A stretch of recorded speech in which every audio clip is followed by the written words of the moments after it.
Hi everyone! In this video, I'll be teaching you how to turn off SOS only on iPhone and fix signal dropping. First things first, sometimes the SOS icon may show due to a temporary bug. To fix it, just simply restart your iPhone, then press and hold the power button until the power slider appears. Then, you want to drag the slider towards the right to turn off your iPhone. Then just wait for a few seconds and then turn on your iPhone by pressing the power button. Next, another major reason for the SOS icon is a poor network.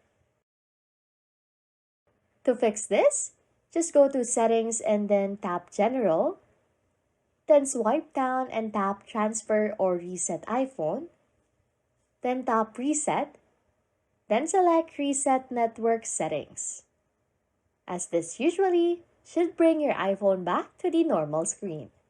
Anyways, if you like content like this, don't forget to subscribe to this channel or comment down below any tutorials you want us to make, so we can help you.